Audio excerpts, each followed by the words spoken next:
everyone, it's Doctor in the house and you are welcome. My name is Chris Carter, and of course, if you're just joining us for the first time, this is the show I like to call the consultation before the main consultation. You get to know so many things about your health and also how to take care of yourself or how to manage some certain conditions that you might be going through or conditions that you have heard of before. So that's why it's called the consultation before the main consultation. I also like to add, like it's like a mini medical school. You might not get the degree, but you get to know a lot of things when it comes to this show and when it comes to your health. So today we're going to be talking about our eyes. I'm sure you're wondering, what are we going to be talking about? We're going to be talking about our eyes, and everyone has an eye. And these days, sometimes when we wake up, the first thing that we reach out for is our phones, You start pressing your phone from the morning. Some people even forget to pray. They go straight to their phones, and the phone has become part of us. In fact, the digital lifestyle has also become part of us, and we really can't do much about it. But somehow it affects our eyes in so many different ways. And we have Dr. Augustine Derry in the house, who's going to be taking us through all this. He's a GOA 2024 Best Optometrist, fellow of the American Academy of Optometry, and works with the Third Eye and Vision Center. Yeah, that used to be a place I used to do my eye test. So yeah, I'm excited. Yeah. Anyway, yeah. Dr. Derry, you're welcome. Thank you, Christy. It's been long. Yes, it's been a while. But it's 2026 and you're back to the house with us, and we're excited. With, a lot of energy. And we hope you stay. I am here to stay. All right, so let's get straight into it. We're going to be talking about digital lifestyle and eye strain. So obviously, if you're watching us right now and you have any questions when it comes to digital lifestyle and eye strain, let us know. Send it via the WhatsApp number and we will get to ask the doctor the questions. All right, Doc, let's get straight into it. Yeah. What is digital eye strain? Okay, well, digital eye strain is just a term that we use to refer to a group of conditions that are associated with prolonged use of, the computer, the screen, like these electronic gadgets that have the screen, the computer, the smartphone, the tablet, and all of that. We also call or term them computer vision syndrome. So you see that digital eye strain or computer vision syndrome. Yes, that's basically what it is. Yeah. So it seems like more people these days are actually experiencing some discomfort. So why are more people actually experiencing this discomfort when it comes to this issue? Okay, this is a very good question. Well, it's so obvious that, see, you're using what? A tablet, you're using a phone. You even have another screen here. Screen on my phone. Yes. When I go upstairs, I have going the to use computer. Another screen. Yeah. The most. This is something that we cannot really avoid because of advancement in technology and ways of doing our work. So, a lot of people now are exposed to these screens, especially those who work in the bank as well. Places like the bank, IT, they use the screens a lot, and this exposure has increased. If you look at past times and now, people now use the screen at least, say, 6 to 8 hours in a day. Yeah, that's a lot of screen time. Yes. That's like your whole working hour. Yes, average working time. Somebody may not even be working, but he's on his phone. True. If you check your phone statistics, you see that, you use the screens a lot. And these actually cause a few problems, and I can maybe break them down a bit and we see. Yeah. So, Christy, you see, when you are reading, this is what happens in your eyes. I'm scared already. No. Already because I'm addicted to my phone and screens. So, okay, let's do it. Just a simple mechanism of normal reading. Okay. It's tablet, book, whatever it is you are reading. If the object is close to you, your eyeballs move slightly inward. Can you feel it? You can. If you bring it close enough, you then start to feel that strain. But most times you don't. It's unconscious. But then your eyeballs would have to move slightly inwards because the two eyeballs have to see almost same images for good processing. Right. And that requires muscular effort. There are some muscles. Yeah, the eye has a lot of muscular effort. Yes, there are muscles that help us to move our eyes. So let's say there's a muscle at this side. So if I want to look this way, that muscle will pull the eyeball that way. Right. And then this way. So if I'm going to look close, the two eyeballs coming in, there is that muscular effort. So if I'm holding it this straight for a long time, you can liken it to maybe holding a cement block just like this for some minutes. At a point in time, you start to feel tired. Right. So there's that muscular strain. That's one aspect. There's another muscle strain. Let me give you a word. You want to go to school, so yes, let's go. We call it accommodation. Accommodation. Accommodation is simply the process that the eye goes through to make images clear. Let me make it easier. You see, when we are in class, the projector projects something on a screen. Sometimes the projector image is not very clear, so we have to fine-tune it. Yes. That happens in the eye. We call it accommodation. It also uses muscles. Okay, so when you say we have to fine-tune it, is that when we blink? We blink? No, it's an automatic response. You don't really think much about it. Yeah. I just have to look at you or look far away or look close, and then that readjustment keeps taking place all the time. Like a camera? Yes, like a camera. Like a camera lens? Yes, like a camera lens, exactly. Yeah, you're trying to get your focus. Yes. So it can get blurry, it can get blurry, it can get clear. But in normal circumstances, we are able to do it without any problem. If you are using the computer screen, there you go again, sustained muscular effort. So the muscles pulling the eyeballs together, 1. 2, the muscles trying to keep the image clear for a long time. Then again, your blink rate reduces. True. You realize when you're watching a movie that is so interesting, action, you don't remember that you are even blinking. So averagely, a human being will blink, say, 15 to 20 times a minute, averagely. Can you believe that this blink rate will drop to like 5 to 7 times? True. Yeah. True. So when that happens, it means that the blink that is supposed to lubricate the surface of the eye, our eyes are never very dry, naturally. Why you look so guilty? I'm so guilty. When you say our eye are never dry, I have dry eye syndrome. Well, yes. So if the lubrication is not good, not frequent, not enough, it also affects tear film stability. So your eyes dry out. And this is where people feel like their eyes are burning. Yeah. You know, then it actually burns, and you know, you have to, especially when I'm watching a movie or working for a long time. Working for a long time. Catch myself, and then I go, and I start trying to blink. Yes. So these are, what you are explaining is one of the signs of this digital eye strain or computer vision syndrome. Your eyes start burning. You start feeling the strain in your eye. Your eyes get red. Another one is that, you know, when your vision starts to fluctuate a bit, like you look at it, is it 8 or 0? Yeah. You know, that's another one. That strain setting in because your muscles are getting tired. Some will have some sort of mild headache as well. These and like there are many other associated symptoms. Yeah. So now we are talking about screen time and all that. What is the right amount of hours that we should be on our screen? This is a very difficult question, actually, because let me twist it a bit. Okay, the main problem lies in the prolonged continuous use. Okay, so it's not about the hours. Yes, I would prefer that the hours is reduced, especially when it comes to children. We can talk about that too. Especially when it comes to children, because they're still developing, their eyes have to develop. But the prolonged use is what leads to these symptoms that you feel. They are very preventable. So it's very helpful to do maybe very frequent short breaks. Yeah. There's something that we call the 20-20-20. Oh, you are smart. Very smart. So. Oh, no, because I was told that when I went to do the test. You know, like, so after that test, that's when I was now referred to your place. To do further tests. And they just realized, look, you know what? It's just dry eye syndrome, and these are the problems you have. And it really helps. I mean, if you are doing any labor of any kind, and you take frequent breaks, you can last longer than doing it for a long period before taking a break.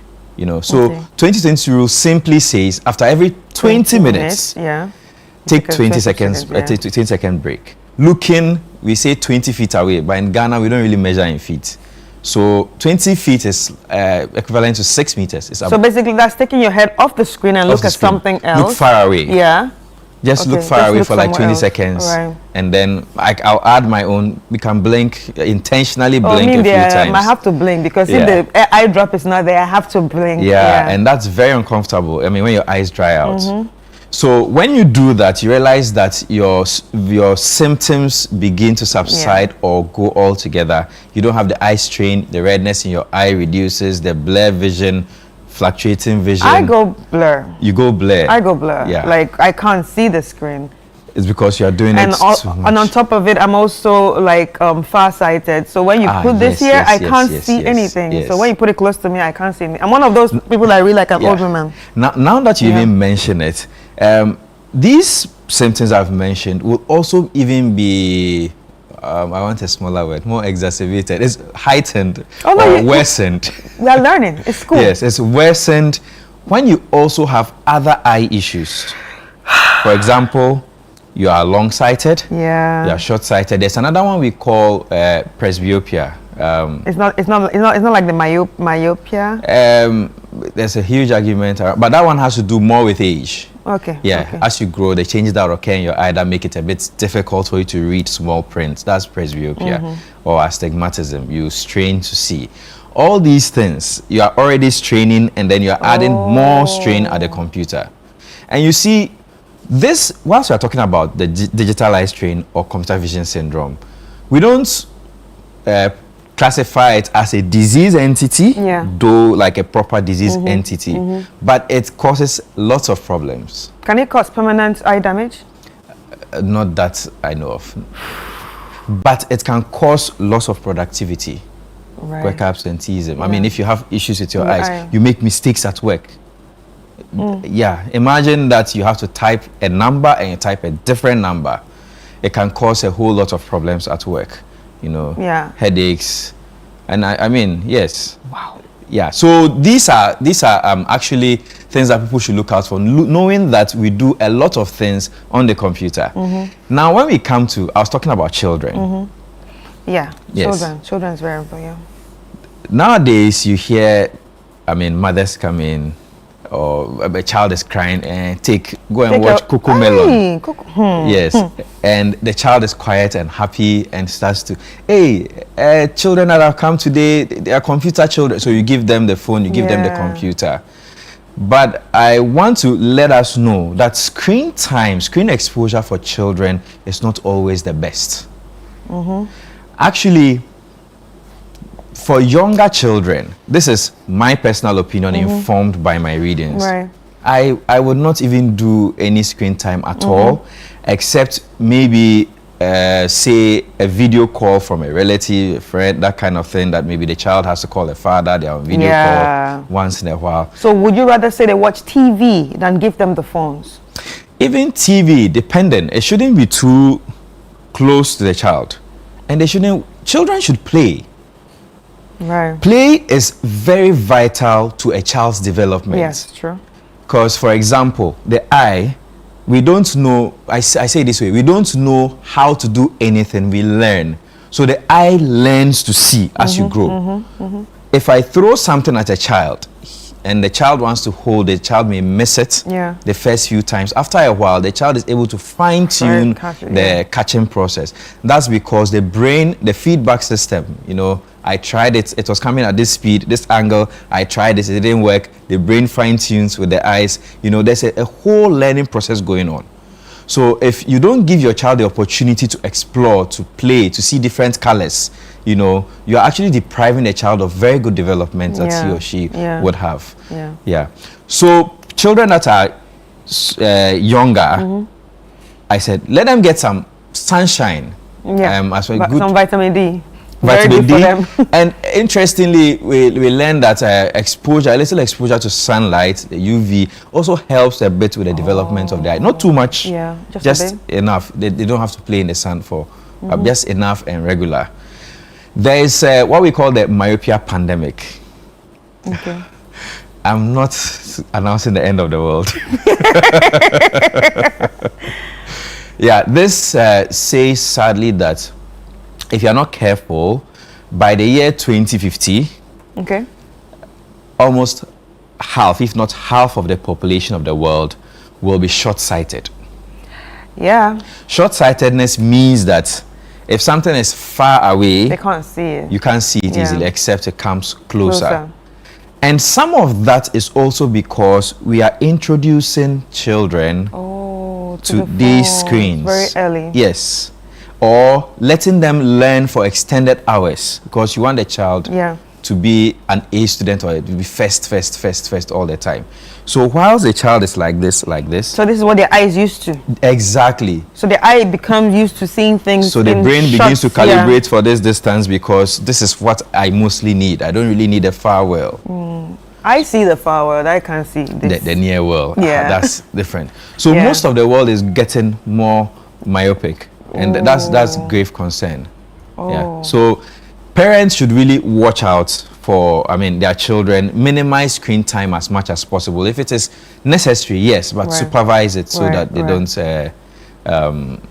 overuse or abuse the screens. Right. I like the fact that we're talking about this, especially links to children, because it seems like although parents think that's an easy fix to maybe keep a child hyper focused on something else or focused on something else, it's not only causing problems with your mental state. Yes, now you've just showed us that it also affects the eye. It affects the eye, and if it affects the eye, most of the learning we do is visual.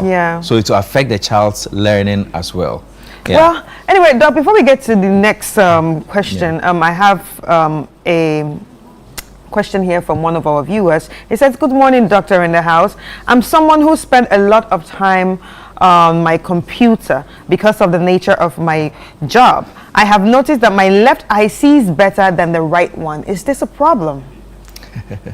Okay, I don't know when he started noticing it, but once you notice that there's something away from the normal, then there should be a reason behind it. We could term the reason a problem. I think that you need an eye check, especially if this was not how it used to be. Yes, but there are other people too who sometimes have a problem. Both eyes are not seen equally, but they never know because they're using both eyes. True. So periodically, I would advise viewers until you go to the hospital. Or just close this eye, and then close this eye. So sometimes you may notice that my vision is the same, or there's a little difference in my vision. Mine is the same. That's all right, so hi doctor, I spend about 12 hours on my computer daily. Some have recommended the photochromic glasses for me. Should I please visit the hospital first, or what should I do? Please help me 12 out. hours. That's a heavy user. I wonder what the person does. Maybe just a joke. Maybe the person monitors the traffic lights. The cameras all over the city. Or probably a meteorologist have to, that's a lot of screen time. For such a person, I will always advise you go and get your eye checked first. Get your eye checked first. Photochromic glasses. So talking about that prevention, how do we? That question just begs this. It's about prevention. Lenses are very good. We have what we call anti-reflective lenses. The photochromic lenses are a different thing altogether. That's the one when you go outside it becomes darker. Yes, and to the protect you from the sun. one is the Blu-ray. Okay, so there's the anti-reflective coating and there's a blue light coating. All right, explain. So we'll break it down into two. With the anti-reflective coating, that's more general for light. It's good for the screen. Say light coming in. People, you see a light coming from a point source and it's like the light scatters or you have glare. The anti-reflective will help to reduce some of these glare from the screen, from whatever you are looking out from. The blue light protection adds some extra comfort because most of the light that will come from the screens is blue light. And blue light is also high energy light. When you look at the rainbow, read over your geography books in vacation. From the red, orange, that whole spectrum, as I was mentioning the light, red, orange, yellow, blue, the energy of the light is increasing. Or some will say the frequency is increasing, the intensity. So blue light, the frequency of blue light, they are short wavelength light that have high energy, so it can cause fatigue in the eye more easily. So when we give these filters, it's a filter, the coating on the lens, a filter. So it will block the blue light from coming and you feel far more comfortable at the PC. I love it. Oh, you do? Oh, I love it. It's good we have a testimonial here. I love it so much. You can have the normal. Because when I go for my glasses and they just say, oh, you just need photochromic because I have issues with light. With light, yes. I said, no, add the blue one. Add the blue one because I'm always on my phone. Yeah. So I need the blue one for extra protection. And apart from the lenses that you can have, I mean, the optometrist you see would determine what would be the best help for you. Yeah. But there are other things that we can also do. What can we do? A lot of these devices also have their settings. Thank you. Yes. So some, I think the Android is eye comfort or eye shield. Eye shield. And then the Apple phone. I mean, you will find settings. The Apple phone has true color. Yes. And it also has a timing where you can dim the light. Yes, the ninth. I think I have that, but I've forgotten. It's been a long time since I set it.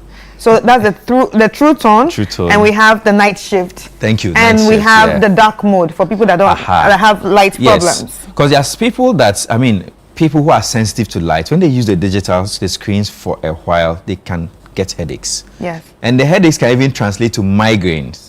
You see, let me say this way. So all that is part of the symptoms. Yes. So the people sensitive to light.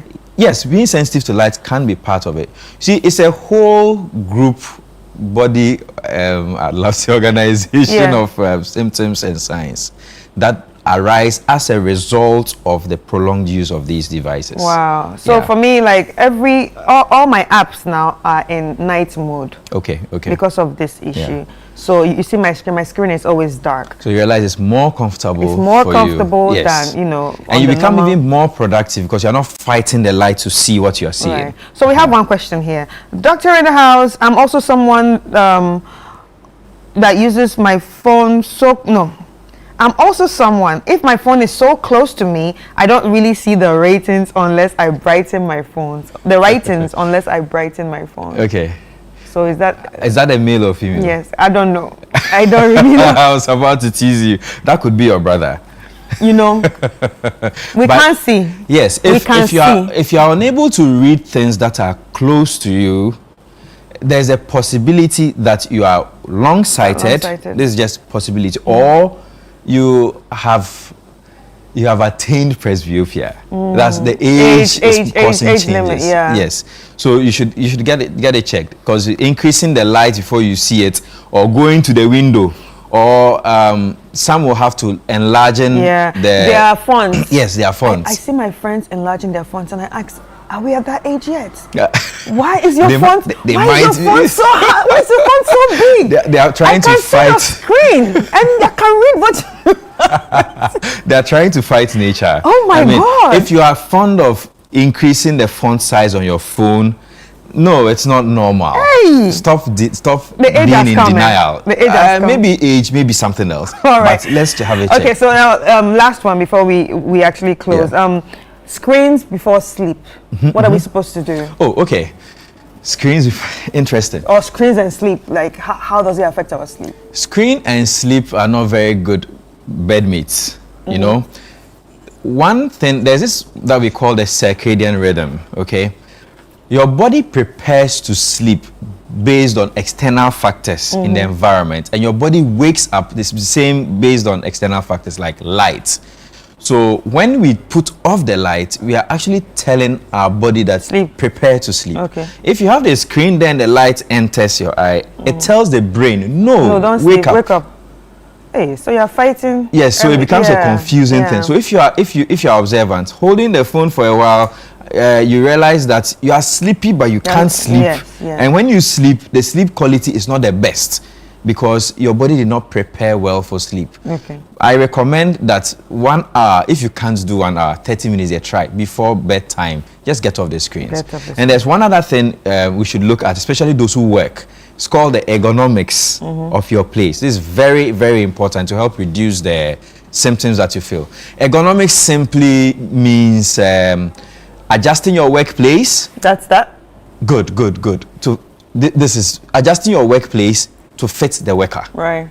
So the position of the computer, you should be seated upright, your feet down about 90 degrees, feet flat on the floor, waist neutral position, chest up. And now for the screen itself, it should be a little lower, maybe 10 to 20 degrees lower.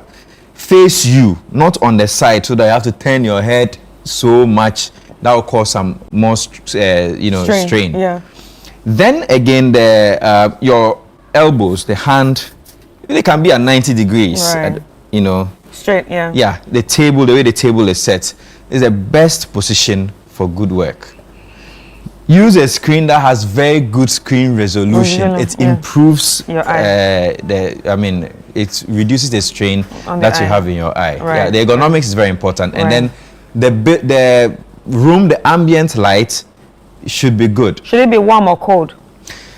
Now, this is difficult for me to, I can just say it, but practically it's difficult for me to explain. It should be between 300 to 500 lux. That's the intensity of light, the unit we use. So it shouldn't be too warm, it should be too cold. It should be well lit. Okay. If you are using a screen, somebody may ask a question. I'm asking for someone.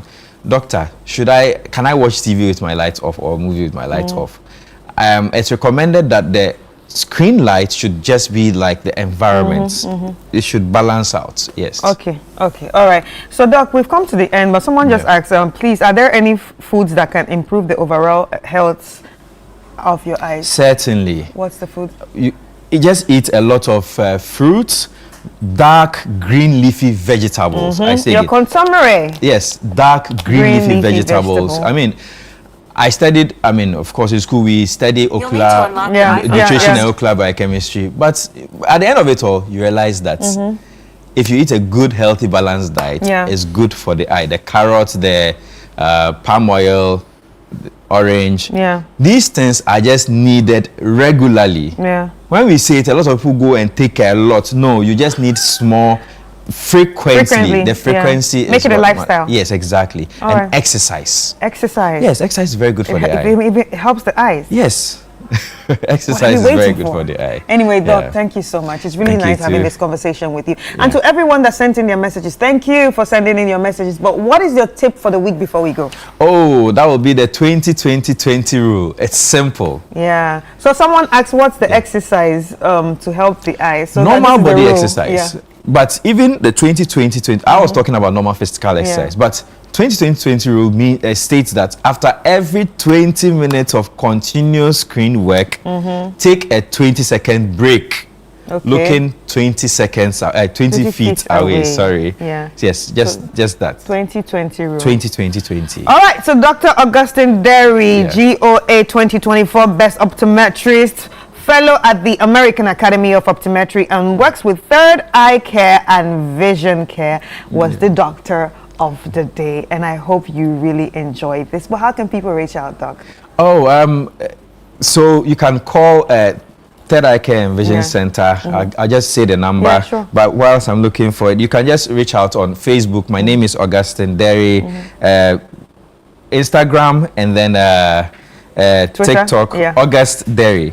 So you can reach us on 0245 938389. All right. 0245 938389. Yeah, it's really nice doing this with you, Doctor. Thank you so much. Ladies and gentlemen, I hope you enjoyed this conversation. And now you know what to do, the 20-20-20 rule, because definitely we cannot do without the digital, because we're in a digital world right now. So at least let's try to incorporate the 20-20-20 rule in our lifestyle, and let's take care of ourselves. All right, this has been Doctor in the House. My name is Chris Carter. See you next week.